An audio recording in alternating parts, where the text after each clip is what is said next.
Banyak orang yang mengira bahwa dia beribadah kepada Allah. Padahal bukan. Banyak yang mengira bahwa ucapan dari kalimat-kalimat dzikirnya itu adalah ibadah. Ya. Justru menurut ahli tauhid, ahli marifat, itu adalah bentuk kemusyrikan. Apabila yang ibadah itu tidak tahu siapa yang harus diibadahi. Apabila yang zikir, ya, yang mengucapkan kalimat-kalimat zikir itu tidak tahu siapa pemilik asma tersebut, makanya sangat wajib, ya, para ulama ahli tauhid menjelaskan awalu wajibin alal insani ma'rifatun ilahiyah bistikonin. Hal yang pertama diwajibkan kepada insan itu, pada manusia yang punya akal, ma'rifatun ilahi, mengenal, mengetahui, ya, yang disembahnya, bistikonin, dengan penuh keyakinan. Jadi jangan sampai kita beribadah tidak tahu siapa yang diibadahi. Jangan-jangan kita beribadah karena nafsu. Jangan-jangan kita ibadah karena keinginan. Ya, jangan-jangan zikir kita karena kesusahan, karena ada cita-cita, ada hasrat, dorongan nafsu ingin sesuatu, ya, bukan benar-benar mengingat siapa pemilik asma tersebut, ya. Karena para ulama menjelaskan, kita membaca tasbih sesungguhnya kita bukan mensucikan Allah, tapi justru mensucikan diri sendiri. Tak kurang, ya, di saat kita misalkan dicemooh, dijelek-jelekan sama yang lain, nama baik kita rusak, lalu kita dongkol, lalu kita benci, lalu kita balik menyerang. Jadi siapa yang benar sebenarnya suci? Allah kah atau diri kita kah? Ya, kita sering Allahu Akbar, membesarkan Tuhan. Betul dalam kalimatnya Allahu Akbar, Allah Maha Besar, tapi hakikatnya justru membesarkan diri kita sendiri. Ya, di masyarakat ingin dipakai. Kalau tidak dipakai, oh, saya ini tokoh, lalu dia dongkol, lalu dia nggak suka, lalu dia nggak terima, lalu yang dia sebutkan Allahu Akbar, membesarkan Allah itu sebenarnya siapa yang dia besarkan? Allah kah atau dirinya kah? Kalau benar-benar menyebutkan Allahu Akbar, hanya Allah yang Maha Besar. Dirinya tidak akan pernah merasa dirinya besar, meskipun di masyarakat dimanapun. Tidak akan pernah membesarkan diri, tidak pernah menyembuhkan diri, ya. Jadi sebetulnya apakah ibadah kita itu ibadah kepada Allah atau karena nafsu, karena keinginan aja? Tapi kalau yang tingkat awam, ya nggak jadi masalah, itu memang bagus. Ibadah saja, mau ngerti atau nggak ngerti. Karena itu bentuk ketundukan. Tapi ini para tokoh yang menganggap dirinya ustadz, yang menganggap dirinya ulama, yang menganggap dirinya ahli ilmu, yang kesana kemari ceramah.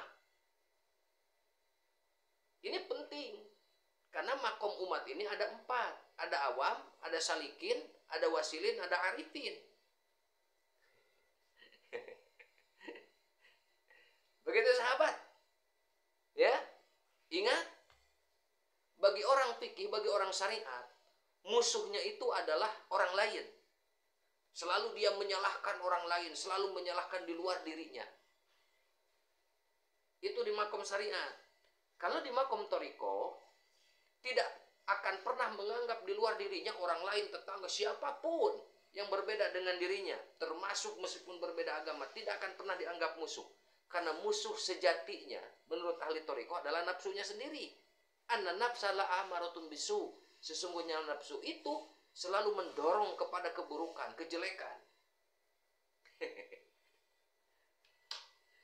Jadi musuh menurut pandangan ahli hakikat adalah sifat iblis, keakuan, kesombongan.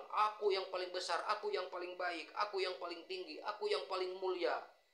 Engkau rendah, engkau hina, engkau bukan keturunan kiai, engkau bukan turunan ustad, engkau bukan turunan habib, engkau bukan duriah nabi. Lalu dia membesar-besarkan dirinya supaya dihormati sama yang.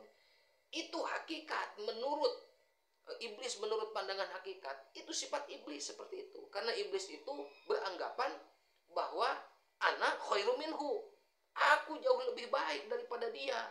Ke Adam tuh, khalaqtani minan nar, aku diciptakan jauh lebih mulia, aku diciptakan dari hal yang jauh lebih hebat, itu api. Wa khalaqtahu min tin, dia sedangkan dari tanah, rendah, hina, jelek.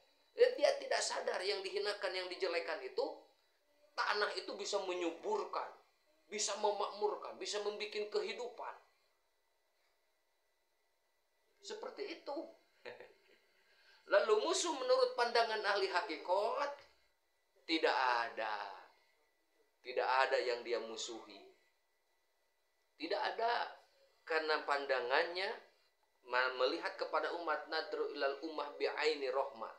Melihat kepada umat, melihat kepada alam, melihat kepada lingkungan bi'aini rahmah, dengan penuh rahmat. Melihat dan memandang alam, ingin mengurus, ingin menanam, ingin membereskan, bukan untuk merusak. Bi'aini rahmah. Melihat kepada umat, kepada masyarakat, tidak cepat menghukumi, tidak cepat menjustifikasi. Ya, kamu kafir, kamu sesat, kamu bid'ah, kamu dolalah. Ya, kamu beda dengan aliranku, kamu sesat. Tidak. Ya, kenapa kamu tidak kunut? Kenapa kamu kunut? Kenapa kamu telunjuknya begini-begini? Enggak. Bi'aini rahmah. Semuanya dia lihat dengan kasih sayang. Bi'aini rahmah, dengan pandangan rahmat. Ya, jangankan dia memandang orang yang rajin beribadah, meskipun orang yang belum mau beribadah, bahkan kafir sekalipun, dia melihat dengan pandangan rahmat. Karena dia bukan memandang jasad, tapi dia melihat di belakangnya. Yang tidak beribadah, yang masih dia terus mengikuti nafsunya. Siapa itu yang yang menciptakan nafsu? Apakah ada yang menciptakan nafsu selain daripada Allah? La maujuda ilallah. Hakikatnya tetap Allah yang menggerakkan, Allah yang menciptakan. Karena hakikatnya iblis, dia berbuat seperti itu, ketaatannya iblis itu ya seperti itu ibadahnya. Harus selalu mendorong kepada keburukan, mendorong kepada kemaksiatan. Bentuk ketaatan iblis adalah itu, untuk selalu melakukan kemaksiatan, selalu melakukan dosa. Ya, sahabat, melihat kepada masyarakat yang belum mau beribadah, tetap dia melihat dengan pandangan rahmat. Karena Allah masih tetap memberikan rezeki, memberikan nikmat yang begitu banyak yang tak mungkin mampu untuk dihitung. Meskipun Allah yang menciptakan, meskipun Allah yang memberikan rezeki, yang menghidupkan, Allah tidak mengadabnya, Allah tidak menyiksanya. Allah tetap memberikan waktu, peluang. Siapa tahu dia akan bertobat. Siapa tahu nanti dia akan sadar dan mau beribadah. Allah saja masih seperti itu. Lantas kita mentang-mentang, weh ahli ibadah, kamu kenapa nggak sholat? Kenapa kamu maksiat? Emangnya kita Tuhan? Berarti kita mengambil peran Tuhan tuh. Sahabat, makom arifin itu nadro ilal ummah bi'aini rahmat. Memandang dan melihat kepada sekitar, kepada alam, kepada umat dengan pandangan kasih sayang. Tidak banyak dia melarang, tidak dia banyak menghasut. Woi, Jokowi bajingan, wih Jokowi bencong. Enggak seperti itu. Teriak-teriak enggak seperti itu. Nah, berarti kita bisa melihat, ya, minimal siapa orangnya yang berperilaku dalam dakwahnya seperti itu, berarti makomnya masih mengikuti nafsunya. Cuma dia berjubah agama, ya, dengan kedok agama untuk menghasut masyarakat supaya cita-cita keberhasilannya tercapai. Kembali lagi ke bi'aini rahmah, dengan pandangan kasih sayang. Dia selalu memandang segala sesuatunya dengan penuh kasih sayang. Bi'aini rahmah. Semoga sahabat, kita semuanya mampu dan bisa meningkatkan, ya, setiap level insan, setiap level manusia, setiap level toriko. Karena Di saat kita tidak terus membimbing, melatih, ya, kita tidak akan pernah ada peningkatan. Ya, cuman perlu digarisbawahi, kita sangat penting dan perlu untuk menemukan seorang guru, mursyid yang membimbing. Ya, dalam urusan fikih kita perlu guru, ya, untuk menentukan tata cara beribadah yang benar sesuai aturan fikih. Untuk menata ruhaniyah, hati, kolbu, kita juga memerlukan mursyid, ya, yaitu ahli-ahli thariqah, yaitu ahli-ahli hikmah. Karena kata Nabi, alaikum bimujalasatil ulama wal hukama, bahkan wal kubaro.